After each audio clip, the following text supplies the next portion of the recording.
पीले दांत वाली बहू। रंजना कभी ब्रश नहीं करती थी। उसे कितनी बार उसके माँ बाप ने डांटा, लेकिन उसका कोई असर उस पर होता ही नहीं था, जिस कारण से उसके दांत पीले पीले हो जाते हैं। शादी के बाद अरे बहू, वैसे तो तुझ में कोई कमी नहीं है, पर तेरे दांत इतने पीले कैसे हैं बेटा? कैसे मतलब? कोई सर्जरी थोड़ी ना कराइए।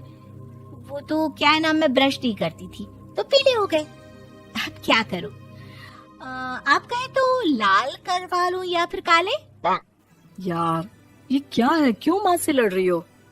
लड़ रही हूँ? अरे मैं लड़ रही हूँ या ये बोल रही है कि दांत पीले हैं, पीले। अरे तपस्या थोड़ी ना की है इन्हें पीले करने के लिए। बकायदा ब्रश नहीं किया है 20 साल तक, तब जाकर। छी, कैसी बात कर रही हो? ये उस वक्त तो पीले नहीं थे जब हम लोग तुम्हें देखने आए थे। अरे तब साफ करवा लिया होगा डेंटिस्ट के पास जाकर। अब देखो कैसे पीले पीले लग रहे हैं। रंजना सास की तरफ गुस्से से देखती है। फिर शुरू हो गई पीले पीले पीले।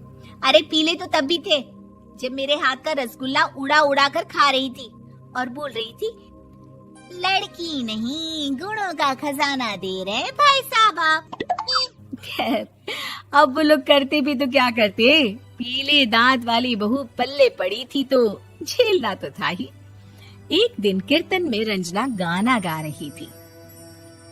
अरे कमला बहन, माँ का द्वार है, यहाँ तो सब शुद्ध होकर आते हैं, फिर अपनी बहू को ब्रश भी नहीं करवाती तुम।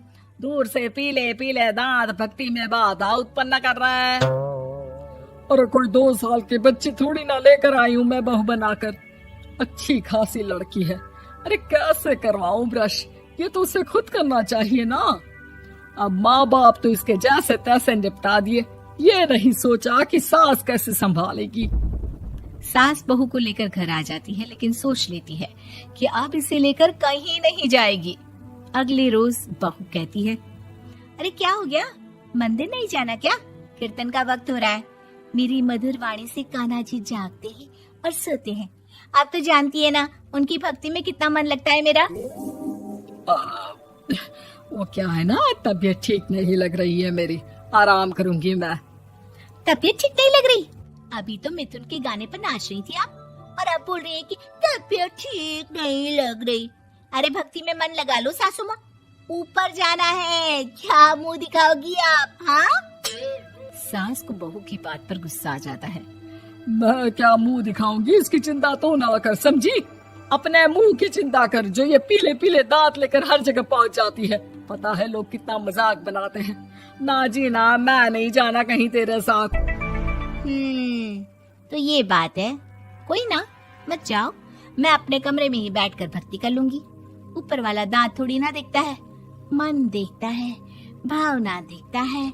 और अरे बस बस, तू सब कुछ दिखा, बस ये सफेद चमकदार दांत ना दिखाना किसी को, है? जा यहाँ से। बहू को सास की बात का कोई फर्क नहीं पड़ता, वो तो जैसी थी वैसी ही रह जाती है। सुबह नहाकर किचन में खाना बनाना, फिर खाना खाना, कीर्तन भजन करना और सो जाना। एक दिन, माँ जी मैं सहेली के घर जा रही हूँ, शाम को लेट आऊंगी। हाँ हाँ तो जाना, मैंने कौन सा तेरी आरती करनी है घर पर बैठकर। रंजना सहेली के घर जाती है, जहाँ वो पार्टी में जाने की तैयारी कर रही होती है। अरे शिखा, कहाँ जाने की तैयारी कर रही है? मैं गलत वक्त पर आ गई क्या? अरे नहीं यार, उल्टा सही वक्त पर आ गया। मैंने ये साड़ी और ज्वेलरी निकाली है यार, शाम को इनके ऑफिस की एक पार्टी में जाना है। बताना कैसा लग रहा है ये सब? नहीं यार, इस ड्रेस के साथ तो वो वाली ज्वेलरी अच्छी लगेगी। हाँ हाँ सही बोल रही है, मैंने ध्यान ही नहीं दिया। वैसे तो हमेशा से मस्त फैशन सेंस रखती है। तो बड़ा जाती होगी ना पति के साथ पार्टी में। रंजना कुछ नहीं बोलती, बस सोचती है कि यार काश ये बात सही हो जाती, पर मैं क्यों नहीं जाती पार्टी में? क्या इन लोगों की कोई पार्टी होती नहीं होगी? रंजना घर आती है और रात में पति से सवाल करती है, एक बात बताइए, आप मुझे किसी पार्टी में क्यों नहीं ले जाते? क्या आपकी यहाँ ऑफिस में पार्टी नहीं होती? पति बेचारा क्या कहता कि दांत पीले हैं तुम्हारे इसलिए। अरे कोई पार्टी होती नहीं हम लोगों के ऑफिस में, तो कहाँ से लेकर जाऊं? और मार्केट, मॉल, कहीं वीकेंड घूमना, कहीं तो। अरे यार, सारे हफ्ते में एक छुट्टी मिलती है, तो सोचता हूँ कि आराम ही कर लूं। क्यों? रंजना मन मार के रह जाती है। पहले कभी सास के साथ मंदिर जाया करती थी, लेकिन वो भी सास ने ले जाना बंद कर दिया। घर बैठी बैठी रंजना बोर हो जाती है।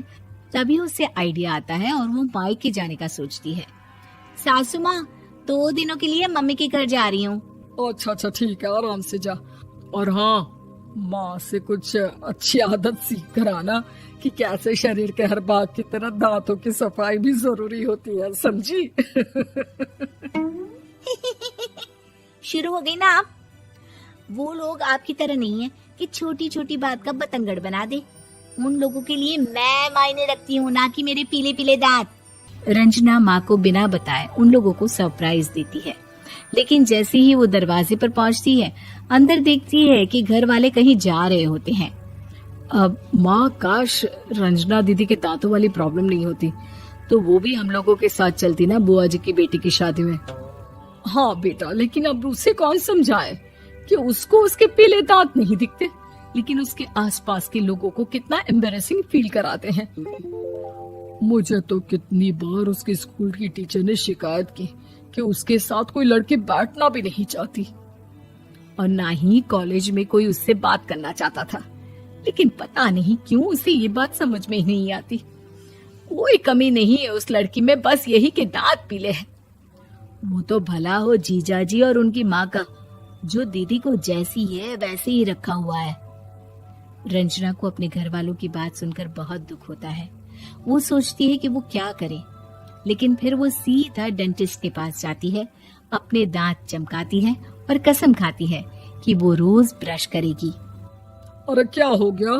तुम तो 2 दिनों के लिए गई थी ना, पर कोई ना, अच्छा है, चलो आ गई तो। रंजना सास के सामने आकर खड़ी हो जाती है और पूरी स्माइल करती है, उसके चमकदार दांतों को दिखाती हुई। हैं? चले मंदिर। माँ, मुझे माफ कर दीजिए, मैंने आप लोगों को बहुत एम्बैरेसिंग फील करवाया। मैं आज से रोज ब्रश करूंगी।